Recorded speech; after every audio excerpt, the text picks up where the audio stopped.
À la mort de son père, Jacques, en 2018, Rodolphe Saadé hérite de la CMA-CGM, troisième groupe de transport maritime mondial. Milliardaire philanthrope, il finance des opérations humanitaires, des cantines solidaires ou prête ses bateaux, comme récemment pour Mayotte. Je suis de ceux qui pensent que l'entreprise doit aller au-delà, qu'elle a un véritable rôle à jouer dans la société. Premier employeur privé de Marseille, la CMA-CGM est aussi le principal sponsor de l'OM, le club de cœur d'Emmanuel Macron. Comme ses amis oligarques, Saadé a intérêt à se faire bien voir du président, notamment pour continuer à bénéficier d'un incroyable avantage fiscal. On vous explique. Après la crise Covid et le ralentissement des échanges internationaux, la reprise de 2021 va faire exploser les profits des transporteurs maritimes. Rien qu'entre 2020 et 2021, le chiffre d'affaires de CMA-CGM a presque doublé, ce qui a entraîné des bénéfices records. 16,4 milliards d'euros en 2021, plus de 23 milliards en 2022.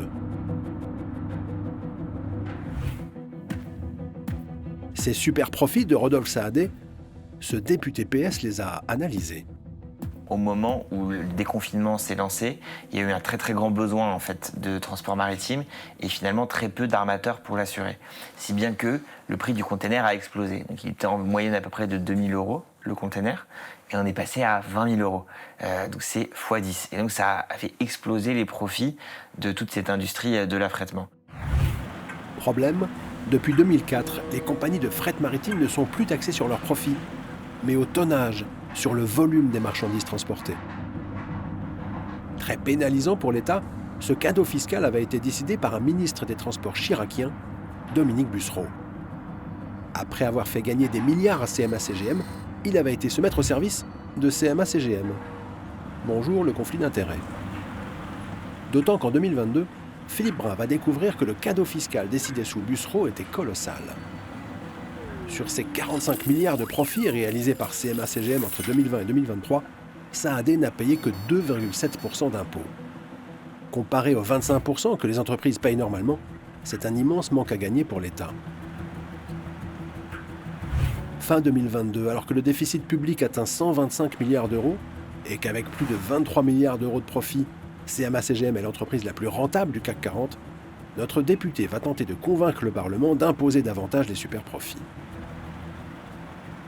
On voyait bien qu'il y avait en cours un dérapage des comptes publics. Donc pour trouver d'autres recettes, mon idée en 2022, c'était de dire qu'il faut mettre à contribution toutes les entreprises qui réalisent des super profits en raison de la crise, et CMA-CGM en était une. À l'époque, même Léa Salamé va demander à Rodolphe Saadé s'il ne devrait pas payer un peu plus d'impôts. Vos profits, en tout cas, ont explosé ces 2 dernières années. Je le disais, vous avez fait des profits supérieurs à Total et LVMH avec un chiffre d'affaires de 75 milliards de dollars prévu pour 2022. C'est colossal. C'est dû pour vous, non pas à la guerre en Ukraine, comme pour Total, mais à la reprise post-Covid qui a fait flamber les prix des transports de marchandises. Alors, à profit exceptionnel, taxe exceptionnelle, ne faudrait-il pas, par souci de justice, payer cette taxe exceptionnelle, ces dividendes exceptionnels ou cette taxe sur les dividendes exceptionnels? Est-ce qu'il ne faut pas faire d'efforts? Ce qui est important à souligner, Léa Salamé, c'est que nous sommes ni responsables ni bénéficiaires de cette inflation. Nous prenons des mesures depuis maintenant plusieurs mois pour aider au pouvoir d'achat des Français en réduisant les tarifs de fret. Aujourd'hui, si on regarde, au plus haut de la crise du Covid, le tarif de fret sur une paire de baskets représentait 1 euro. Et maintenant que les tarifs de fret ont beaucoup baissé, cette différence n'est plus que de 30 centimes sur une paire de baskets. N'empêche, si Saadé avait payé 25% d'impôts sur les bénéfices, comme les autres entreprises françaises, c'est plus de 11 milliards d'euros supplémentaires qui seraient entrés dans les caisses de l'État entre 2020 et 2023. Fin 2022, quand Philippe Brun tente d'abolir la niche fiscale Bussereau, il va faire face à une incroyable campagne de lobbying. On est allé interroger mes proches, faire pression sur des gens que je connais. On est même allé essayer de mobiliser un certain nombre de figures du Parti socialiste pour faire pression sur mon amendement. Je crois qu'il y a un certain nombre de méthodes qui ne sont pas acceptables. Il n'y a pas que ça.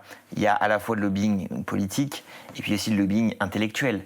Et on sait qu'il y a un certain nombre de soi-disant économistes qui ont été payés pour écrire des tribunes de complaisance pour dire que le régime de taxe au tonnage était formidable.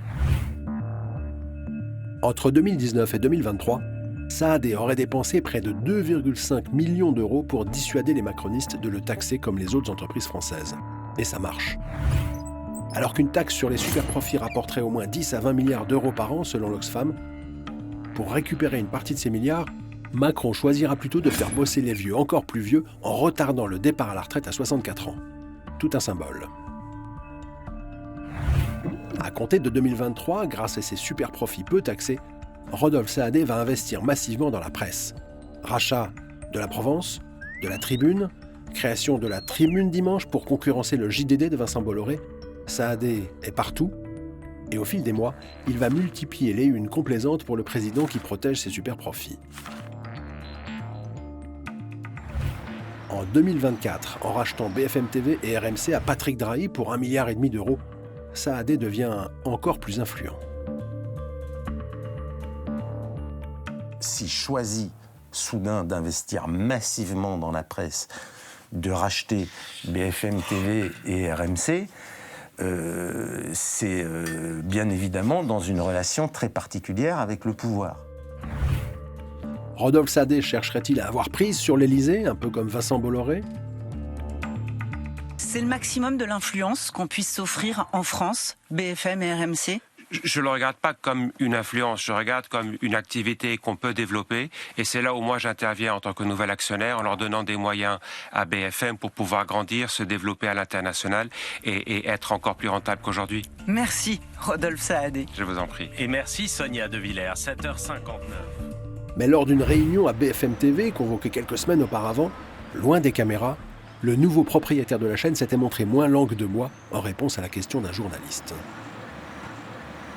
Si demain il y a un scandale à la CMA-CGM et que ça fait la une de nos antennes, vous réagissez comment ? Pas bien. Je ne vais pas vous raconter l'histoire. Je considère qu'à un moment donné, il ne faut pas cacher l'info. Mais de là, depuis que je suis propriétaire de la Provence, chaque fois qu'il y a une information sur CMA-CGM, elle est en tout petit. Et des fois, je me dis que j'ai mis autant d'argent pour avoir que des petits encarts dès que ça concerne CMA-CGM, c'est un peu dommage. Je vous prends un exemple extrême, mais je n'interviens pas. Ils veulent faire comme ça, c'est leur choix. Mais je considérerais que c'est très agressif de la part d'un des médias qui appartient au groupe d'avoir une attitude agressive vis-à-vis de son actionnaire. Que l'information, on la relate, j'ai pas de problème, et c'est normal qu'elle soit relatée dans la presse ou dans un média audiovisuel, mais il y a manière et manière. Cette formule de Rodolphe Saadé, de nature à encourager l'autocensure, a fait marrer l'un des journalistes présents. C'est-à-dire qu'on n'est pas indépendant. Mais après, je pense que c'est la définition même de tous les principaux médias aujourd'hui, quoi. Et puis voilà, c'est une expression assez connue qu'on s'en salaisse que quand on tire dessus. On sait très bien que, par exemple, le terme génocide, on sait qu'on ne peut pas l'utiliser, vous voyez, sans même qu'on nous le dise. Mais en fait, c'est tellement désapprouvé par ce qu'on peut voir sur notre propre antenne qu'en fait, on va se faire reprendre. Et du coup, on ne le dit pas, quoi. Tous les gens à différents niveaux de la hiérarchie ont bien intégré ce qui était possible et ce qui n'était pas possible de faire. À BFM TV, peut-être. Mais à la Provence, le quotidien marseillais racheté par Saadé en 2022, les journalistes vont se montrer nettement plus rebelles. Le jour même où Saadé était à BFM TV, Emmanuel Macron se déplaçait à Marseille. Dans le quartier de la Castellane, gangréné par le trafic de drogue, le président va montrer les muscles devant les caméras. Tout va bien ? Tout se passe bien ? Tout se passe parfaitement bien. Ce qu'on a voulu faire, c'est ce que j'ai annoncé le 16 janvier dernier, c'est maintenant systématiser des opérations place nette où on concentre beaucoup de moyens pour avoir des résultats supplémentaires ou aller au bout de ce travail. Le lendemain, le directeur de la rédaction de la Provence, Aurélien Viers, valide cette une frappante. Il est parti et nous on est toujours là. Selon ce chercheur spécialiste de la délinquance, cette une était pertinente car les coups de com' politiques n'ont jamais été efficaces contre le narcotrafic. Tous les présidents et tous les ministres de l'Intérieur depuis Sarkozy et même avant, ont tous été à Marseille, ont tous été dans les mêmes quartiers, se sont tous fait filmer avec des kalachnikovs, des liasses de billets et des saisies de drogue, et ils ont tous dit leur détermination absolue à gagner la guerre.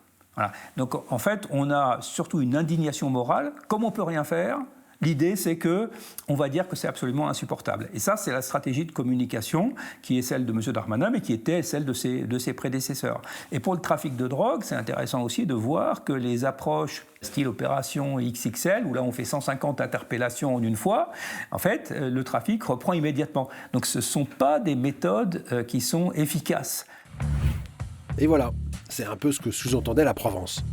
Mais du coup, cette une aurait fortement déplu à l'Élysée. Selon Blast, le président en personne aurait appelé Rodolphe Saadé pour s'en plaindre. Du coup, le directeur de publication de la Provence, Gabriel Darcourt, aurait été convoqué au siège de la CMA-CGM pour s'expliquer. Cette représentante syndicale va nous raconter l'incident.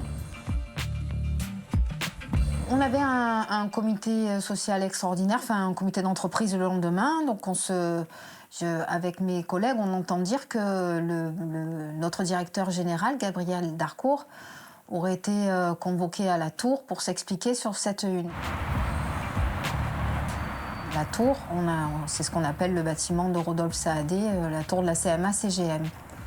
Donc on monte voir notre directeur à l'issue de ce CSE pour lui demander s'il a vraiment été convoqué pour l'histoire. Donc il ne nous confirme pas avoir été convoqué, mais il ne nous dit pas non plus « non, j'ai pas été convoqué ». Le fait est que le lendemain, le directeur en question va se confondre en excuses à la une du journal. La une de la Provence de jeudi a ému beaucoup d'entre vous. En effet, la citation en une et la photo d'illustration qui l'accompagnait ont pu laisser croire que nous donnions complaisamment la parole à des trafiquants de drogue décidés à narguer l'autorité publique, ce qui ne reflète en rien les valeurs et la ligne éditoriale de votre journal. Nous avons induit en erreur nos lecteurs et la Provence leur présente ses plus profondes excuses. Ce qui va intriguer la rédaction, c'est la phrase « La une a ému beaucoup d'entre vous ».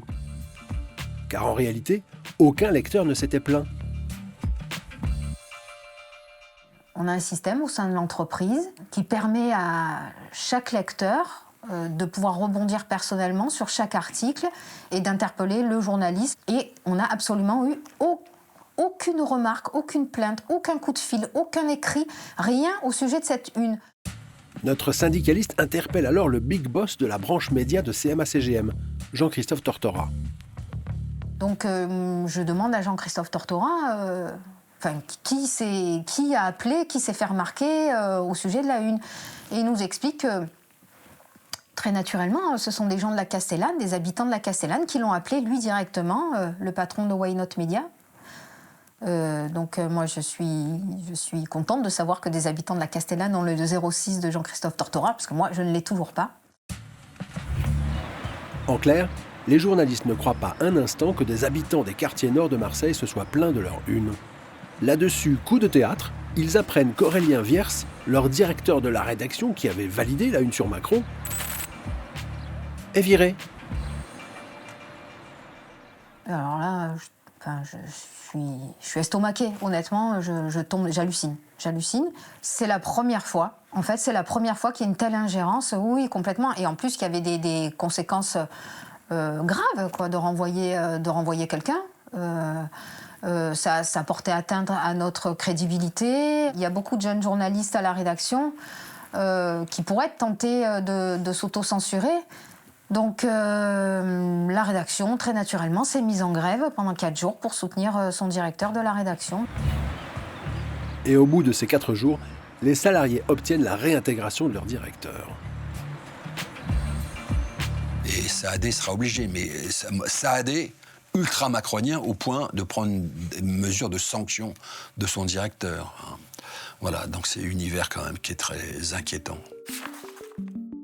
Si BFM TV, RMC, La Tribune et La Provence sont désormais sous la coupe d'un milliardaire protégeant lui aussi Macron, quoi qu'il en dise, le président pactise depuis 2014 avec un troisième soutien encore plus influent, Bernard Arnault, homme le plus riche de France et véritable sponsor du couple présidentiel. Retrouvez la suite de cette enquête sur notre chaîne YouTube ou directement à la fin de cette vidéo. Off Investigation, c'est des documentaires que les chaînes n'osent plus produire. Grâce à vous, notre liberté éditoriale est totale. Vos dons nous permettent d'enquêter et de révéler en vidéo à des millions d'internautes les coulisses d'un monde qui dérive trop souvent à l'abri des regards. Aidez-nous à déverrouiller l'information, faites un don.